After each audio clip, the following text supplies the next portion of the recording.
Dungeons. Today we're back with another Dungeons video, but in today's video I'm going to be showing you guys how to make pretty decent in-game money with Dungeons.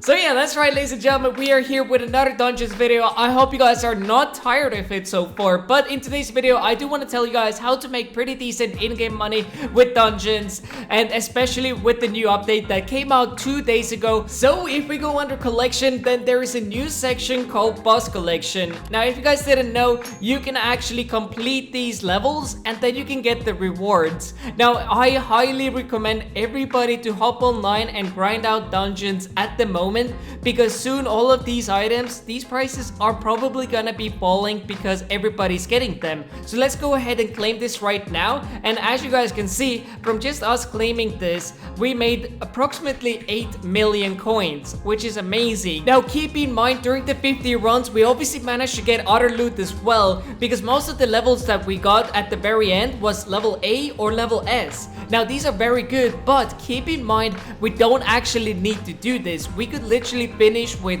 B levels as well if we really wanted to, because the key thing here is the boss kills. It's not about the levels, it's only about the boss kills. So the faster you kill them, the faster you can start collecting towards these right here. So you can literally just try to aim for the boss door and go through that and just finish it as quickly as possible. Ignore the secrets and everything, and you're gonna be adding towards your collection here, which is gonna be amazing if you're gonna manage to do them at super fast rates. Now, as you guys can see, for instance, the level 1 floor, I have barely done. I have only 17 of these, but for instance, if I do 150 of these, let's say 5 minutes on an average each, I mean, this is pretty decent to get the Bonzo stuff, because number one, Bonzo stuff is actually really worth it, and they still go for moderately high prices. Then obviously there's other items like Recompilator, which I think goes for about 8 million right now, and obviously other items that you want to just like look at it. And obviously keep in mind that floor 3 is gonna reward you better, but it's gonna take you definitely longer to finish. So obviously keep these things in mind, and keep an eye out on the auction house, because sometimes some items really do drop in prices, and sometimes they even increase in prices. I believe fuming potatoes was something that was recently increasing. So let's see here. Yeah, as you guys can see, a lot of them are at 2 million now, but let's quickly put it to the bin only, and I guess lowest price. So as you guys can see, they're right now going for 1.5 million or 2 million, a lot of them as well. And this was something that was actually at 700,000 before. So fuming hot potato books are now at the top. So now you could actually be making potentially profit on these books, while before oftentimes you couldn't, because they were like, for instance, overpriced,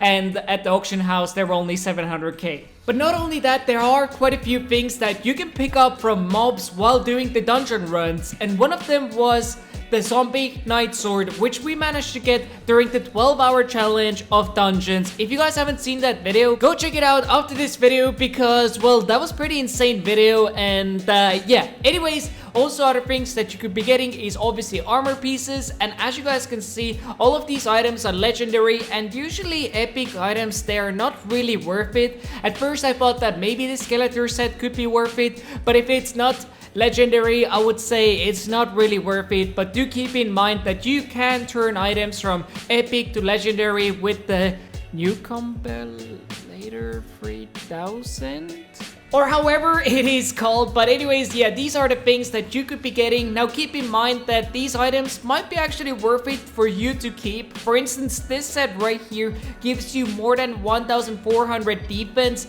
in dungeons, while for instance, if we quickly drop this on, well, this gives us about 1,600 defense. So, and I'm pretty sure that the prices are pretty much uncomparable. And another thing that I have seen a lot of people do is, for instance, wearing a superior set in dungeons. I would highly advise you against it, because you do require a catacombs level 30. So that's something that you should look out for. If it does say catacombs level X, then make sure you are at that level. If you guys are wondering how to actually check it, it's very simple. You just go here, dungeons, and as you guys can see right now, I'm level 14. So some things are obviously not able to use in the dungeons. Just make sure that your catacombs level is high enough, and you don't want to repeat the mistake of many others.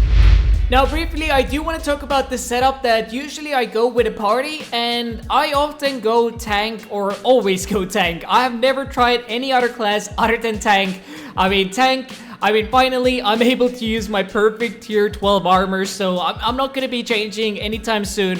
But a lot of people do use the mage class, and this class, I would say, is probably one of the best classes to go with. So if you're looking to focus on one class, I would highly recommend to just focus on mage, because often what we do with our party is that we have 3 people doing mage, I do tank, and then we have always one healer. Usually we don't have berserker or archer, so 3 mages, 1 tank, and 1 healer is the setup that we have usually used, and this way we are extremely fast. Now, especially doing floor freeze, you definitely need a healer, otherwise things can go bad really quick. But I think on this note, we are gonna be ending today's video. I hope you guys have enjoyed it, and I know today's video was a little bit shorter than usually, but let me know in the comments down below what did you guys think about it, and in the future I could make longer videos, and not necessarily like these explanation type of videos, but I just want to show you guys how I have been making money with dungeons so far. And in total, I think from dungeons alone, I made probably close to 30 million or something along the lines. I know that there's been people that grinded out the first day a lot of the dungeons and sold the items for very high prices, but everything is slowly dropping, and that's the thing with dungeons. If you do want to make good money, go grind right now, because everything is still moderately high prices, and I don't know how long that's going to be. And don't forget, right now we have only 3 floors unlocked, so maybe in the future floors we could have new sets coming out that could be valued at much higher prices. But do keep in mind that mobs do drop awesome items as well, so don't forget to kill them. Even if you're doing the speed runs, try to get a few kills at least, because you may get some insane drops. But definitely focusing on getting the boss collections quickly unlocked and getting these rewards is the way to go, because the longer you're gonna be waiting, the prices are gonna drop. I mean, this probably is gonna drop to maybe even 2 million or something like this in a few weeks, okay? So keep that in mind. Just go hard on it, and yeah, but this item might not actually drop that much because it's an OP item. And real quick, before today's video actually comes to an end, I do have a little bonus for everybody who's watched it till now, because one thing that I totally forgot to mention in the video is that sometimes you could actually come to the blacksmith and go look at the essence crafting, because sometimes you may have a lot of essence just left over laying around, and you can just look at the items that you could be crafting potentially. So for instance, with the adaptive set, you could actually try to buy yourself 1 piece, upgrade it to the maximum stars, and you could potentially sell it for a lot higher prices. Do it with the essence that you're probably not going to be using, because I think this could make you a pretty good profit. But you do have to go through the essence crafting and see what's their actual value. So go check it out in the auction house and between the mailing right here at the blacksmith, because once again, you may get some insane profits through that, because well, essence do have their own value as well, but it's definitely hard to put a value tag on it right now. So you just kind of have to go look by yourself, and some items might be worth it. I'm not sure what items people have used it on. I'm pretty sure probably Bonzo staff used to be like this, but definitely some of the armor pieces as well, so keep that in mind. But I think now it's time to cue the outro. But anyways, I hope you guys have enjoyed today's video. If you guys did, make sure you hit that like button, and if you're new to the channel, please do subscribe with the notifications on, because I'm gonna be uploading a lot of Hypixel Skyblock. And yeah, but thanks so much for watching. I'll see you guys in the next one. Peace.